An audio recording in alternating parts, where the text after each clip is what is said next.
Hello students, good morning everyone, how are you? I am absolutely fine here and hope to you same at your home my dear child. It's chemistry for 11th class.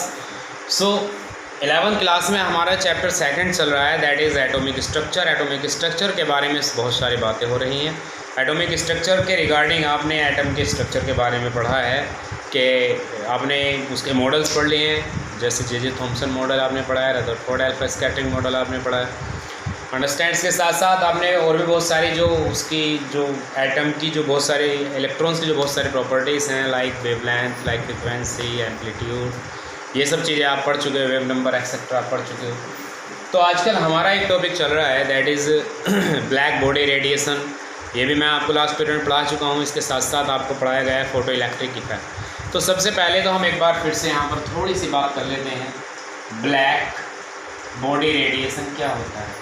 तो सीधे शब्दों की बात है कि black body से जब radiations बाहर निकलते हैं, एमिट होते हैं या एब्जॉर्ब होते हैं, that is called black body radiation. इसके डिफाइन कैसे करेंगे हम?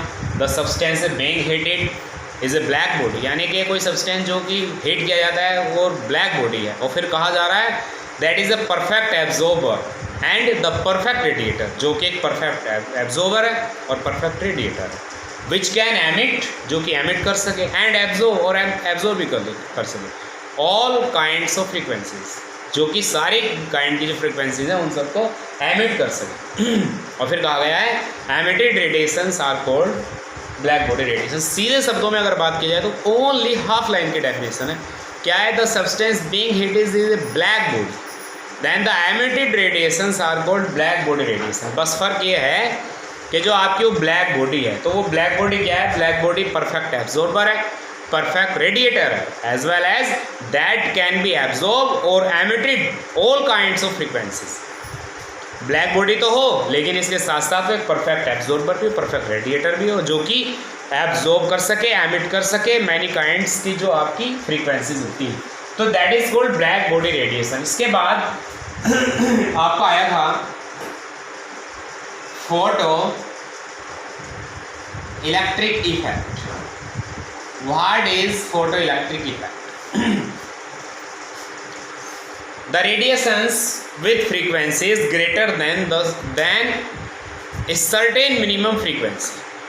यहाँ डेफिनेशन आपकी रुकी हुई है, आप ध्यान दें जबर प्लीज। आप यहाँ आपसे है फोटो इलेक्ट्रिक इफेक्ट में भी defined as, photo electric effect को डिफाइन किया जा सकता है, the radiations with frequencies greater than the certain minimum frequency is strike on the surface of the matter। और स्ट्राइक होती है इस तरह की फ्रीक्वेंसीज के रेडिएशंस किसी मेटल से, then the electrons are ejected, electrons eject होने शुरू हो जाते हैं। एग्जाम्पल के तौर पर this is a surface of the matter. अब यहाँ ये क्या आ रहा है? ये what is this? This is the frequency greater than a certain minimum frequency, जो कि ग्रेटर है सर्टेन मिनिमम फ्रीक्वेंसी से, यानी कि ये उससे ज़्यादा है जो कि यहाँ से इलेक्ट्रॉन्स को इजेक्ट कर सकती है। The radiations with frequencies greater than A minimum, I am repeating again, the radiations with frequencies a certain minimum frequency are strike on the surface of the metal, then the electrons are started to eject from the surface of the metal। This complete phenomena is known as photoelectric effect। इसके बारे में और भी बहुत सारी बातें आपको बताई गई थी। माय डियर चाइल्ड, अब आपको मैं बता देना चाहता हूँ कि फोटो इलेक्ट्रिक इफेक्ट और ब्लैक बॉडी रेडिएशन को एक्सप्लेन करने के लिए जो आज हम आपके सामने जो इंपॉर्टेंट टॉपिक लेकर आए हैं, केवल वही आज आपको पढ़ाना है, that is Planck's quantum theory।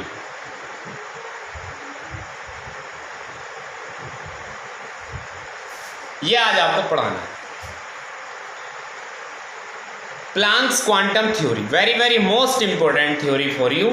आपको इसको मैं आपको इसके 3 पॉइंट्स यहाँ आपको समझाऊंगा और आपको इसके ओनली वो 3 पॉइंट्स आपको याद रखने हैं और आपकी प्लांक्स क्वांटम थ्योरी फिनिश हो जाएगी। तो सबसे पहले तो मैं आपको बता देना चाहता हूँ कि ब्लैक बॉडी रेडिएशन और फोटो इलेक्ट्रिक इफेक्ट को समझाने के लिए ब्लैक बॉडी रेडिएशन और फोटो इलेक्ट्रिक इफेक्ट जो मैं आपको बता चुका हूं, अभी थोड़ी देर पहले बताया, इससे पहले वीडियो में मैंने आपको बताया है कि ब्लैक बॉडी रेडिएशन और फोटो इलेक्ट्रिक इफेक्ट को एक्सप्लेन करने के लिए 1900 में साइंटिस्ट मैक्स प्लांक ने अपना एक प्रिंसिपल दिया, अपनी उन्होंने कुछ बातें रखी। पहले 1900 को मैक्स प्लांक दिया गया, मैक्स प्लांक ने अपनी थ्योरी दी, और 1905 के बाद 1900 के बाद 1905 को जुड़ गए दुनिया के सबसे महान scientist, and the name of the scientist is sir Einstein. Sir Einstein जुड़ गए और उन्होंने भी अपनी कुछ बातें यहाँ पर। तो पहले पॉइंट में मैं आपको यहाँ पर प्लांक्स क्वांटम थ्योरी के बारे में मैं बता देना चाहता हूँ, और यहाँ पर एक बात कही गई है, और वो बात क्या है? The radiant energy. What is the radiant energy my dear child? क्या आप बताओगे रेडिएंट एनर्जी क्या है? अरे भाई, रेडिएशन से प्रोड्यूस होने वाली एनर्जी, यानी रेडिएशन जब आकर के कहीं पर पड़ते हैं तो वो जो है एनर्जी को प्रोड्यूस करते हैं, that is known as radiant energy. तो रेडिएंट एनर्जी एमिटेड और एब्जॉर्ब, यानी कि जो एमिट भी हुई हो या एब्जॉर्ब भी हुई हो, not continuously,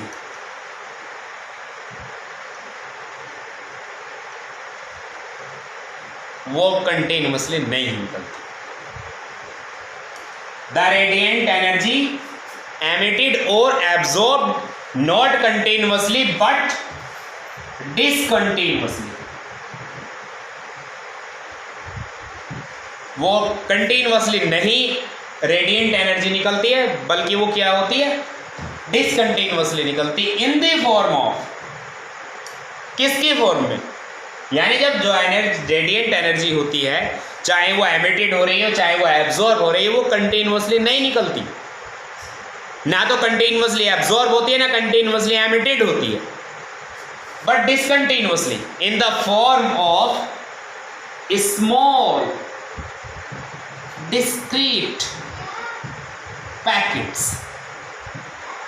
in the form of small discrete packets, and such packets, यहां से बात बहुत इंपॉर्टेंट है, such packets are known as, such packets of energy are known as quantum। वो जो एनर्जी के छोटे छोटे पैकेट थे उन्हें क्वांटम कहा। यहाँ ये कहा जा रहा है the radiant energy that is emitted और एब्जॉर्ब नॉट कंटिन्यूअसली नहीं, but discontinuously in the form of small discrete packets, and such small discrete packets are known as quantum. और जब बात आती है इन केस ऑफ, बस आपको याद रखना है क्वांटम क्या है, फोटोन क्या है, पार्टिकल क्या है, वेव क्या है, यही सब कुछ है इस चैप्टर में। ठीक है, तो क्वांटम क्या है? एक स्मॉल डिस्क्रीट पैकेट, ठीक है, और in case of light that is known as photon. और जब बात लाइट की आती है तो वो जाना जाएगा फिर फोटोन के नाम से। याद रखना, द रेडिएंट एनर्जी, यहां से शुरू किया था, the radiant energy is not continuously but discontinuously in the form of small discrete packets, and such packets of energy are known as quantum, and in case of light these quantums are known as photon.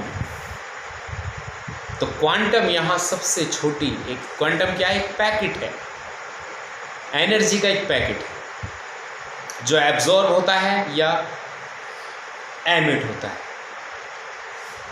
समझ में आ गई होगी पहली बात, उम्मीद करता हूँ।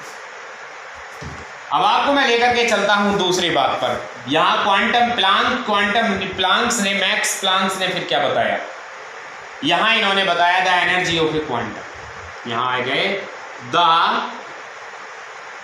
Energy of a quantum. the energy of a quantum is directly proportional to the frequency of radiation. वो रेडिएशन की फ्रीक्वेंसी के डायरेक्टली प्रोपोर्शनल होती है किसी भी क्वांटम की एनर्जी। यानी किसी भी क्वांटम की एनर्जी किसके बराबर हो सकती है? वो डायरेक्टली प्रोपोर्शनल होती है। मींस अगर एनर्जी किसी भी क्वांटम की एनर्जी अगर ग्रेट है तो उसकी फ्रीक्वेंसी यानी कि जो रेडिएशन की फ्रीक्वेंसी वो भी ग्रेट ही। The energy of a quantum यानी कि एनर्जी जो क्वांटम की होती है, the energy of a quantum is directly proportional to the frequency of radiation. Energy को आप रिप्रेजेंट कर सकते हो ई से, is directly proportional to nu frequency of radiation. Frequency nu से रिप्रेजेंट किया जाता है। जब आप इसे ओपन करोगे then you will get E is equal to h nu, where जहां E क्या है?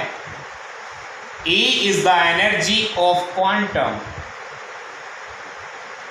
E है एनर्जी क्वांटम की। H क्या है? प्लांक्स कांस्टेंट, जिसकी वैल्यू होती है 6.62 इंटू 10⁻⁻34 जूल। ये आ गया H। न्यू आपको पता है न्यू क्या है? New is a frequency. अब तक मैं आपको दो बातें इसकी बता चुका हूं। किसकी? Planck's quantum theory.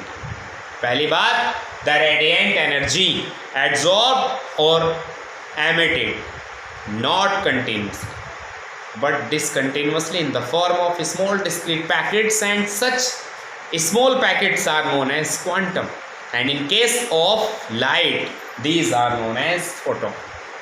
Understand? दूसरी बात आपको बताई गई है, the energy of a quantum is directly proportional to the frequency of the radiation. Formula निकल के आ गया, E is equal to h nu। आप इसे चाहो तो एक तरीके से इस फॉर्मूले को और भी यूज कर सकते हो। A is equal to h nu। आपको पता है कि न्यू इज इक्वल टू क्या होता है?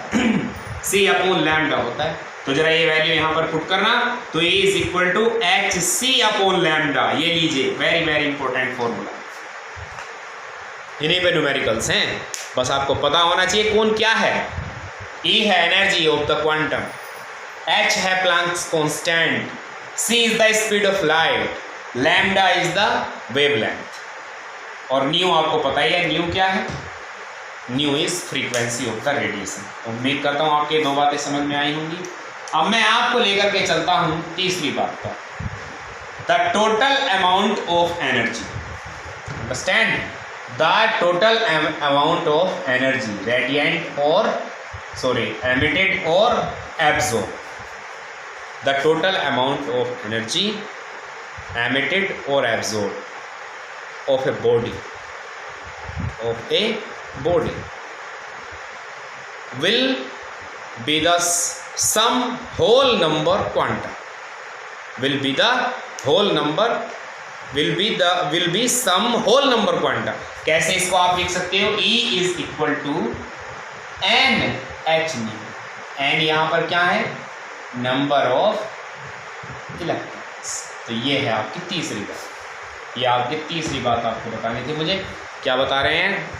The total amount of energy emitted और absorbed of a body will the sum whole number quantum. बस इतना आप इसको लिख लेना। अब ये आपकी हो गई प्लांक्स क्वांटम थ्योरी। आपको ध्यान से समझना है, इसको नोट करना है। इससे रिलेटेड न्यूमेरिकल्स बहुत ज़्यादा आते हैं। अब मैं आपको लेकर के चलता हूँ इसकी डायरेक्टली न्यूमेरिकल्स की तरफ। किस तरह के न्यूमेरिकल्स यहाँ से कई बार आ जाते हैं, तो याद रखने की ज़रूरत है। एक मैं आपको एक छोटे से एक फार्मूला और आपको बता देना चाहता हूँ। तो वो फार्मूला किस तरह का है वो आप ध्यान दें। एक फार्मूला है आपके पास में, H nu minus H nu naught that is equal to half M V square. Half M V square means kinetic energy of the quantum events equal to होती है फ्रीक्वेंसीज की। किस तरह की? यानी कि डिफरेंस ऑफ द फ्रीक्वेंसीज। तो जब आप इसको लिखेंगे तो you will get H nu is equal to half mv square plus h nu naught. तो इस इक्वेशन को भी आप याद रखें। This equation is also known as the Einstein photoelectric equation. Einstein photoelectric equation. This equation is known as Einstein photoelectric equation. और इसका formula आपको बन गया h nu is equal to half mv square plus h nu naught. Okay, कई बार अगर इससे numerical question आ जाता है तो कम से कम आप इसको कर लें। अब मैं आपको इसके न्यूमेरिकल्स की तरफ लेकर के चलता हूँ, तो आप उन न्यूमेरिकल्स पर ध्यान देंगे पूरी तरह से। किस किस तरह के न्यूमेरिकल्स इस चैप्टर से, इस टॉपिक से आ जाते हैं, आपको उनके बारे में पूरी तरीके से पढ़ना है। तो आपसे कहा गया है question, calculate the energy of A mole of photon. ये question, calculate the energy of a photon of radiation, photons of radiations whose frequency of radiations whose frequency is, जिसकी फ्रीक्वेंसी है 5 × 10⁻14 हर्ट्ज। 5 × 10⁻14 हर्ट्ज। तो let's go, आपको क्या क्या दिया गया है? आपको यहाँ पर न्यू की वैल्यू दी गई। New is 5 × 10⁻14 hertz. न्यू मतलब फ्रीक्वेंसी। दूसरी चीज़ आपको कैलकुलेट करना है एनर्जी ऑफ ए मोल, यानी कि आपको ई कैलकुलेट करना है, वो भी 1 mole of A mole of photon of radiations.